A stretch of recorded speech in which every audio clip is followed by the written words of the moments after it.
نحمد الله العظيم ونصلي ونسلم على رسول الكريم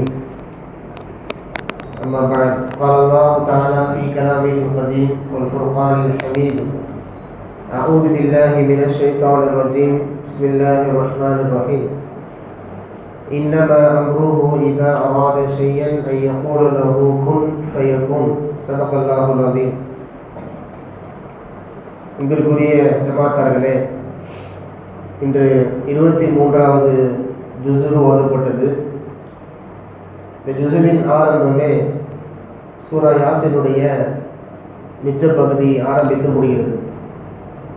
இந்த சூரா யாசின் நாம் பல முறை ஓதியிருப்போம். இந்த யாசினுக்குள் அல்லாஹ்வினுடைய வல்லமை, அல்லாஹ்வை வணங்க வேண்டிய முறை, அல்லாஹ்வினுடைய ஆற்றல், எதிரிகள் குறித்த விஷயம் இதுவெல்லாம் வருகிறது. அல்லாஹ்வினுடைய ஆற்றல் சம்பந்தப்பட்ட ஒரு வசனம், அதை நாம் இன்று பார்க்க இருக்கிறோம். அல்லாஹ் யாசினுடைய கடைசி பக்கத்தில் சொல்லுவான், இன்னமா அம்ருஹு இதா அராத ஷையன் அய்யகூல லஹு குன் ஃபயகுன். அல்லாஹ் ஒரு விஷயத்தை ஆக வேண்டும் என்று முடிவு செய்துவிட்டால் அவன் ஆகு என்று சொல்லுவான், அது ஆகிவிடும். உலகத்தில் வாழக்கூடிய மனிதர்களுக்கு தான் ஒரு பொருளை உருவாக்கணும் அப்படின்னா அதுக்கு எக்யூப்மெண்ட் தேவை, ஃபேக்டர்ஸ் தேவை, காரண காரியங்கள் தேவை. அல்லாஹ்வுக்கு அதெல்லாம் தேவையில்லை. இது எதுவுமே இல்லாமல் உருவாக்கக்கூடிய வல்லமையும் ஆற்றலும் அல்லாஹ்வுக்கு மட்டுமே உண்டு. ஒரு பைக்கை நாம் இயக்கணும் அப்படின்னா அதுக்கு பெட்ரோல் வேணும். பெட்ரோல் போட்டு சுவிட்சை ஆன் பண்ணணும், கீ கொடுக்கணும், இவ்வளோ வேலைகள் இருக்குது. அப்போ தான் பைக் ஓட முடியும். ஒரு சமையல் செய்யணும், ஒரு ஃபுட்டு தயாரிக்கணும் அப்படின்னா நெருப்பு இருக்கணும். நெருப்பை தாண்டி சமைக்கிறதுக்கான ஃபேக்டர்ஸ் இருக்கணும், உபகரணங்கள் இருக்கணும். அப்போ தான் ஒரு உணவு தயாரிக்க முடியும். அதே போல் ஒரு நோய் நொடி என்றால் அந்த நோயை சரி செய்வதற்கு மாத்திரைகள் வேண்டும், டேப்லெட், மெடிசன்லாம் வேணும். இப்போ உலகத்தில் மனிதன் எந்த காரியங்கள் செய்தாலும் அந்த காரியத்தின் பின்னணியில் ஒரு ஃபேக்டர், ஒரு உபகரணம், ஒரு இதை வச்சு தான் நாம் இதை சரி செய்ய முடியும் அப்படின்ற ஒரு நிபந்தனை இருக்குது. ஒரு இயற்கையவே அல்லாஹ் அப்படி தான் படைச்சிருக்கிறான். ஆனால் அல்லாஹ்வுக்கு இதெல்லாம் எதுவுமே தேவையில்லை. எதுவுமே இல்லாமல் படைக்கக்கூடிய ஆற்றல் ரப்புக்கு மட்டுமே உண்டு. அல்லாஹ் நினைத்தால் ஒரு மின்சாரத்தை அவன் சுவிட்சை ஆன் செய்ய முடியாமல், மின்சாரம் இல்லாமலேயே ஒரு ஃபேனை போட்ட வைக்க முடியும். ஒரு பைக்கை இயக்கிறது, ஒரு வாகனத்தை இயக்கிறது, ஒரு உணவு தயாரிப்பு முறை அல்லாஹ் நினைத்தால் தயாராகும். இதுதான் அல்லாஹ்வுக்கும் படைத்தவனுக்கும் படைப்பினங்களுக்கும் உள்ள வித்தியாசம். நபிமார்களின் வரலாறுகளை நீங்கள் பார்த்தால் உங்களுக்கு தெரியும். நபி ஆதம் அலைஹிஸ்ஸலாம், இந்த பக்கம் ஹவ்வா அலைஹிஸ்ஸலாம், இந்த ரெண்டு பேருக்குமே தாய் தந்தை இல்லை. தாய் தந்தை இல்லாமல் ஒரு பிறப்பு உலகத்தில் இருக்குமா அப்படின்னா முதல் பிறப்பு அவங்க தான். ஒரு குழந்தை பிறக்குது அப்படின்னா அதுக்கு என்ன இருக்கணும்? தாய் இருக்கணும், தந்தை இருக்கணும். இது அறிவியல் ரீதியான உண்மை. இது எதுவுமே இல்லாமல் அல்லாஹ் படைச்சு காட்டினா முதல்ல உலகத்தில். இப்போ அல்லாஹ்வால் முடியும். அவன் குன் ஆகு என்று சொன்னால் அந்த வஸ்து, அந்த விஷயம் ஆகிவிடும். அடுத்து மரியம் அலைஹிஸ்ஸலாம், அவங்களுக்கு பிறந்த மகனார் ஈசா அலைஹிஸ்ஸலாம். தந்தை இல்லாமல் பிறந்தார் ஈசா அலைஹிஸ்ஸலாம். இது எப்படி? அல்லாஹ்வுடைய குதிரத், அல்லாஹ்வுடைய ஆற்றலால் மட்டுமே அது சாத்தியம். தந்தை இருந்தால் தானே ஒரு குழந்தை பிறக்கும். அல்லாஹ் அந்த ஆற்றலை அவன் நிரூபித்து காட்டுகிறான். தந்தை என்ற ஒன்று இல்லை என்றாலும் என்னால் ஒரு குழந்தையை பெற்று காட்ட முடியும், என்னால் ஒரு குழந்தையை ஒரு தாயின் வயிற்றில் உருவாக்க முடியும் அப்படின்றது அல்லாஹ்வின் ஆற்றலுக்கான சான்று. ஜக்கரியா அலைஹிஸ்ஸலாம் இருக்கிறாங்க, கல்லாடக்கூடிய கிழவர். அவர் ஒருக்கு அல்லாஹ்ட்ட அவர் சொல்றார், இன்னி வஹனல் ஆகுமும் இன்னி வஸ்தஅல ரஅசு ஷைபா. யா அல்லாஹ், என் எலும்பெல்லாம் ரொம்ப பலகீனமாகிடுச்சு, எலும்பெல்லாம் ரொம்ப தளர்த்து போச்சு, என்னுடைய முடி நரைச்சு போச்சு. இந்த சமயம் பார்த்து எனக்கு எப்படி குழந்தை பிறக்கும்? என்னுடைய மனைவியும் பார்த்தா மலட்டா இருக்கிறாங்க, எப்படி அல்லாஹ் சாத்தியம் அப்படின்னு சொல்லி அவங்க அல்லாஹ்ட்ட புலம்புறாங்க. அல்லாஹ்ட்ட ஒரு கோரிக்கை வைக்கிறாங்க. ஆனால் உலகத்தின் யதார்த்தத்துக்கு இது சாத்தியமே கிடையாது. கல்லாடக்கூடிய கிழவர், இந்த பக்கம் மனைவி மலடு, இரண்டும் சேர்ந்தால் என்ன நடக்கும்? மருத்துவர்கள் கூறிவிடுவார்கள், முடியாது. ஆனால் அல்லாஹ் அதை நிரூபித்து காட்டுகிறான். அவருக்கு குழந்தை பிறக்கிறது, அந்த குழந்தைக்கு பேர் யஹ்யா. குர்ஆன்ல வருதா இல்லையா? அப்ப அல்லாஹ் நினைத்து விட்டால் அவன் குன் ஆகு என்று சொல்லுவான், அது ஆகிவிடும்.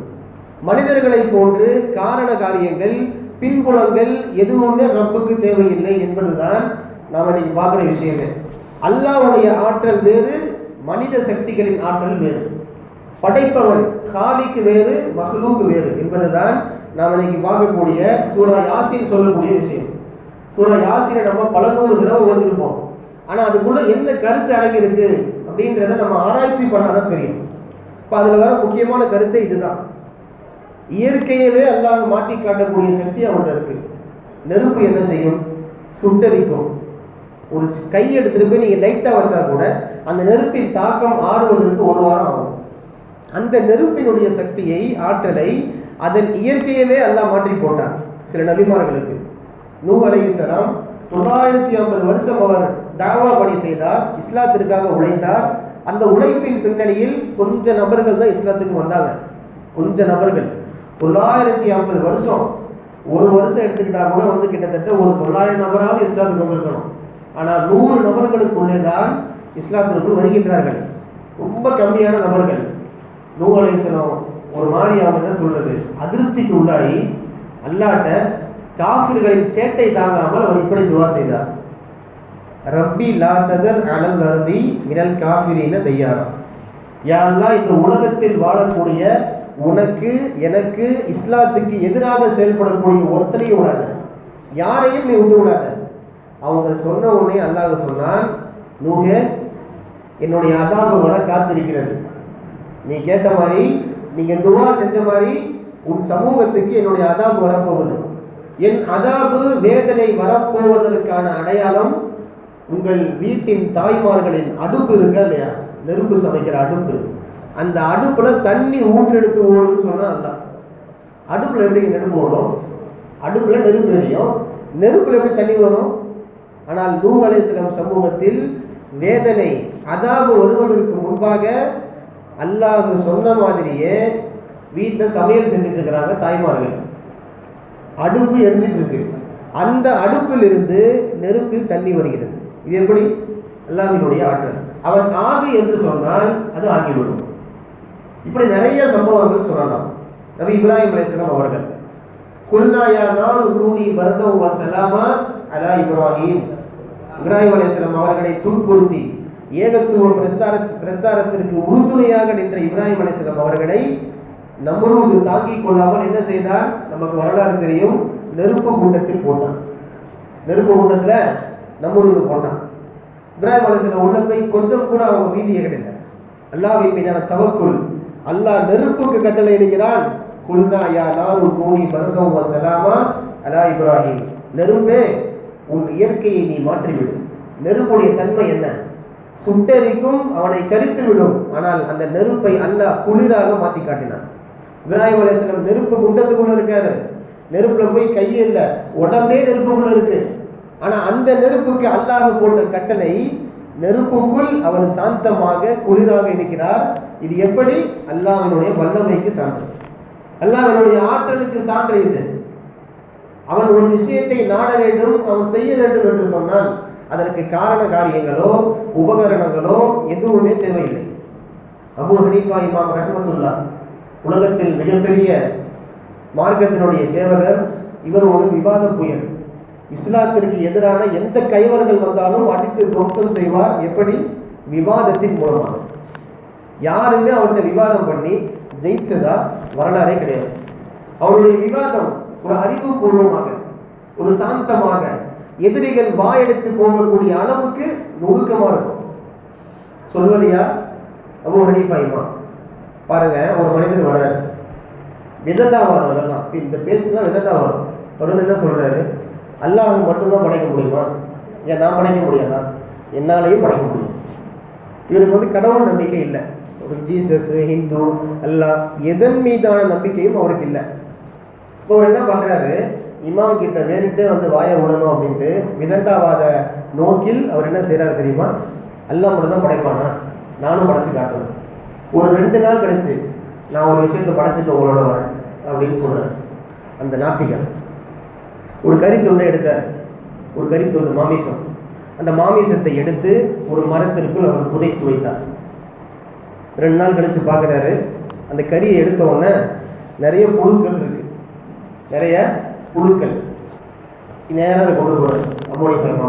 பார்த்தீங்களா, கறி துண்டை மட்டும்தான் நான் உள்ள வச்சேன், புழு உருவாச்சா இல்லையா, நான் தானே உருவாக்குறேன் அப்படின்னு அவர் சொல்கிறார். இது அறிவாளித்தனமாக பேசுகிறன்ற பேச்சு, ஆனால் உள்ள முட்டாள்தனம் ஒழிஞ்சிருக்கு. இமாம் அழகா அப்படி ஒரு நக்கலான ஒரு சிரிப்போடு பதில் சொல்றாரு. அப்பா, இந்த புழுவை நீ படைச்ச, ஓகே, நான் ஒரு 3 கேள்வி கேட்குறேன், அதுக்கு மட்டும் நீ பதில் சொல்லு. கேள்வி கேட்டார் இமாம். என்ன கேட்டார்? இதில் இத்தனை புழுக்கள் இருக்குது, இதில் ஆண் எது பெண் எது உனக்கு தெரியுமா? அதுக்கு பதில் இல்லை. சரி, இது எப்போ இறக்கும், இதில் ரிஸ்க் எங்கெல்லாம் இருக்குது, இது எத்தனை நாள் வாழும், எப்போ இறக்கும் எல்லாம் தெரியுமா? தெரியாது, பதில் இல்லை. 3வது பார்த்தீங்க அப்படின்னா, இது உடம்புக்குள் எத்தனை உறுப்புகள் இருக்கு, எத்தனை நரம்புகள் இருக்கு, உனக்கு ஏதாவது சொல்ல முடியுமா? படைத்தவன் அப்படின்னா இது எல்லாமே தெரியணும். நீ படைத்தவன் அப்படின்னா ஒரு உயிரினத்தை பற்றின, ஒரு ஜீவராசினை பற்றின ஃபுல் டீட்டெயில் உனக்கு தெரியணும். இது எதுவுமே உனக்கு தெரியாது, அப்போ நீ படைத்தவன் கிடையாது. நீ என்ன பண்ணிட்டு வந்திருக்கிற, ஒரு மாமிசத்தை எடுத்து உள்ள வச்சிருக்கிற, அது அழுகி போயிருக்குது, அதில் புழுவை கொண்டு வந்தது ரப்புல் ஆலமீன். புழு உருவாக்குறதுக்கான சூழ்நிலையை நீ ஏற்படுத்தி கொடுத்தாயே தவிர புழுவை நீ உருவாக்கவில்லை என்று சொன்னார். இது எவ்வளவு அறிவார்ந்த விவாதம் தெரியுமா? இது இப்படி அல்லாஹ்வின் ஆற்றலை குறை சொல்லக்கூடிய கயவர்களை இமாம் அபூ ஹனீஃபா தன் வாதத்தின் மூலமாக அறிவுபூர்வமாக உடைத்து காட்டினார். கடைசியாக ஒரு சம்பவம், இமாம் அபூ ஹனீஃபா ஒரு விவாதம் போயிருந்தா, நம்ம சொன்ன மாதிரி யார் என்ன பேசினாலும் அந்த அதற்ற பேசலாம் இல்லை, எதை பேசினாலும் அறிவார்ந்த பேச்சாவே அவங்க பேசுவாங்க. அப்போ ஒரு விவாதத்தை கூப்பிடுறாங்க. இன்னைக்கு விவாதத்துல உங்களை தோக்கடிச்சு காட்டுறாங்க. ஒரு கேங்கு, ஒரு பெரிய படை. இமாம் வருகிறார். வரும்போது ரொம்ப தாமதமா வர்றாரு. என்ன அபூ ஹனீஃபா இமாம், நீங்க தாமதமா வரீங்க, என்ன ஆச்சுன்னு கேட்கும்போது அவங்கள புரியுற மாதிரி ஒரு லெசன், ஒரு பாடம் சொல்றாரு. என்னன்னா, நான் முன்னாடியே கிளம்பிட்டேன், வரும்போது ஒரு பெரிய ஆறு இருந்துச்சு, ஒரு பெரிய ஆறு. அந்த ஆற்றை கடந்து வரணும், அங்க எதுவும் போட்டு எதுவுமே இல்லை, படகு இல்லை. இப்போ என்னன்னா, நான் கடந்து வரணும், ஆனால் அந்த போட்டு பார்த்தீங்கன்னா அங்கே எதுவுமே இல்லை, ஒரு மரம் இருக்குது. அந்த மரம் உடஞ்சி விழுகுது, அதுவாக சில ஆணைகளை தயாரிக்குது, போட்டாக உருவாகுது. என் கிட்ட வந்தது, நான் உட்கார்ந்தேன், அதுவாக போயிட்டு அந்த கரையில் விட்டுது, அந்த கரையில் விட்டுது. நான் அதுக்கப்புறம் கிளம்பி வர்றதுக்கு லேட் ஆயிடுச்சு அப்படின்னு சொல்கிறேன். அந்த மனிதர்கள், இது என்ன பைத்தியக்காரத்தனமாக இருக்குது, எப்படி ஒரு போட்டு, ஒரு மரம், அது கீழே விழுந்து, அது ஆணி அடித்து, அது உங்களை கூட்டு வந்ததுன்னு சொன்னால் இதை நம்புறது நாங்கள் என்ன பைத்தியமா அப்படின்னு அந்த விவாதம் கூட்டம் கேட்குது. இப்போ அபூ ஹனீஃபா இமாம் சொல்கிறாங்க, நீங்கள் இத்தனை நாள் கேட்டீங்கல்ல, படைச்சவன் இருக்கானா அப்படின்ட்டு. ஒரு போட்டு, ஒரு படகு அதுவே உருவாக முடியாமல் கஷ்டப்படுது, அது சாத்தியம் இல்லை அப்படின்றப்போ உழவு பெரிய அண்ட சராசரத்தை, நட்சத்திரத்தை, சூரியனை, சந்திரனை யார் படைப்பார்? இதை இயக்கக்கூடியவன் யாராவது ஒருத்தர் இருக்க முடியுமா இல்லையா அப்படின்னு அந்த நாத்திகர் கூட்டத்தை வாயடிக்க செய்தார்கள் இமாம் அபூ ஹனீஃபா. இப்படி தன்னுடைய பேச்சாற்றலால், விவாதத்தினுடைய உச்சகட்ட பேச்சால் அவர்கள் பல பேரை இஸ்லாத்திற்குள் கொண்டு வந்தார்கள். இன்றைக்குரிய மக்களே, அல்லாஹ்வின் வல்லமையை புரிந்து அவனை முழுமையாக ஈமான் கொண்டு தவக்குள் வைக்கக்கூடிய மக்களாக வல்ல இறைவன் நம் எல்லோரையும் மாற்றி அருள்வானாக. வஸல் தஅவானா அல்ஹம்துலில்லாஹி ரப்பில் ஆலமீன். அஸ்ஸலாமு அலைக்கும் வரஹ்மத்துல்லாஹி வபரகாத்துஹு.